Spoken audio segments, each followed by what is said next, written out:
Smart మీటర్లను వెంటనే రద్దు చేయాలి. కరెంటు స్మార్ట్ మీటర్లను వెంటనే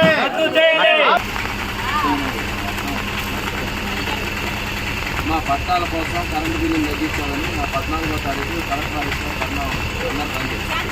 తగ్గించాలి. పెంచిన కరెంటు ఛార్జీలను వెంటనే ఇవ్వాలి. అన్ని ప్రాంతాల్లో రిజిస్ట్రేషన్ పట్టాలు ఇవ్వాలి. అన్ని ప్రాంతాల్లో రిజిస్ట్రేషన్ పట్టాలు జయప్రదం చేయండి. ప్రజా పోరును జయప్రదం చేయండి. ప్రజా పోరును భారత కమ్యూనిస్ట్ పార్టీ మార్క్సిస్ట్ తగ్గించాలి. పెంచిన కరెంటు ఛార్జీలను వెంటనే తగ్గించాలి. పెంచిన కరెంటు ఛార్జీలను వెంటనే భరించాలి. ప్రభుత్వమే ట్రూ అప్ ఇంధన సర్దుబాటు ఛార్జీలను భరించాలి. ప్రభుత్వమే ఇంధన సర్దుబాటు ఛార్జీలు ట్రూ అప్ ఛార్జీలను.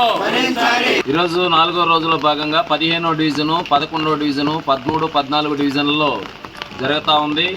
జోరు వర్షం కూడా వస్తూ ఉంది. అయినప్పటికీ సిపిఎం కార్యకర్తలు, నాయకులందరూ కూడా ప్రజల దగ్గరికి వెళ్ళి ప్రజా సమస్యలు అడిగి తెలుసుకుంటూ ఈ యొక్క కార్యక్రమాన్ని నవంబర్ 14వ తారీఖున కలెక్టరేట్ దగ్గర జరిగే మహాధర్నాన్ని జయప్రదం చేయమని కోరుతా ఉన్నారు.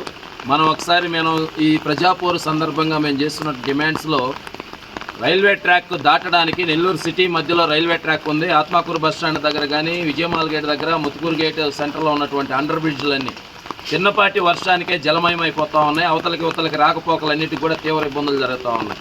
అదే రైల్వే ట్రాక్ అవతలకి దాటడానికి ఫ్లైఓవర్ బ్రిడ్జ్లు ఉంటే ట్రాఫిక్ సమస్య అనేటటువంటిది ఇబ్బంది లేకుండా ఉంటుంది. రాకపోకల సమస్యలు అనేటటువంటి ఇబ్బంది లేకుండా ఉంటాయి. ఎన్టీఆర్ నగర్ కానీ, ఈ కాలువ కట్ల మీద ఉండేటటువంటి ప్రాంతాల్లో కానీ, అదేవిధంగా బాలాజీ నగర్, మసీద్ సెంటర్, రామ్ నగర్, ఇలా అనేక ప్రాంతాల్లో ఈరోజు రిజిస్ట్రేషన్ పట్టాలు అనేటటువంటివి లేవు. రిజిస్ట్రేషన్ పట్టాలు ఇవ్వాలి. పేద మధ్యతరగతి నివసించేటటువంటి ప్రాంతాలు స్మార్ట్ మీటర్లు అంటున్నారు. స్మార్ట్ మీటర్లు బిగిస్తే కరెంటు అనేటటువంటిది ఇక సామాన్య మధ్యతరగతి ప్రజలకి అందుబాటులో ఉండదు. తీవ్రమైన పెనుభారం అవుతుంది. ఇది ఒక మొత్తం ప్రైవేట్ పరం చేసి అదానీ చేతుల్లో పెట్టేదానికి స్మార్ట్ మీటర్లు అనేవి రంగంలో తెస్తూ ఉన్నారు. ఆ మీటర్లు కూడా అదానీ కంపెనీ మీటర్లే మనందరికి బిగించేదానికి నెల్లూరు జిల్లాకి ఆ కరెంటు డిపార్ట్మెంట్ గోడౌన్కి ఆ స్మార్ట్ మీటర్లన్నీ కూడా చేరుకొని ఉన్నాయి.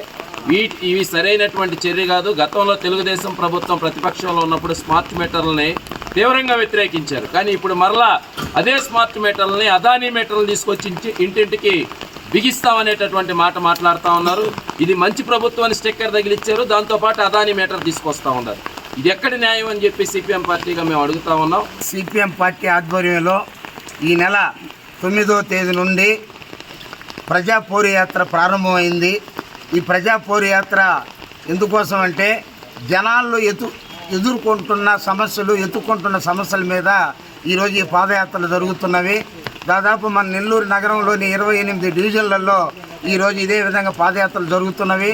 మొదటిది దాదాపు 50 సంవత్సరాలు 60 సంవత్సరాల నుంచి గవర్నమెంట్ ఇచ్చిన ఇల్లులకు కానీ, అలాగే కాలువ కట్ల మీద ఉన్న ఇల్లులకు కానీ ఇంతవరకు పట్టాలుగా ఇవ్వట్లేదు. అదేమనంటే పొజిషన్ సర్టిఫికేట్లు ఇస్తున్నారు. అట్ట కాకుండా మాకు గవర్నమెంట్ పట్టా భూమి హక్కు కావాలని మేము మొదటి నుంచి పోరాటం చేస్తున్నాం. ప్రభుత్వాలు ఖచ్చితంగా గవర్నమెంట్ పట్టా ఇవ్వాలని మేము సిపిఎం పార్టీగా విజ్ఞప్తి చేస్తున్నాం.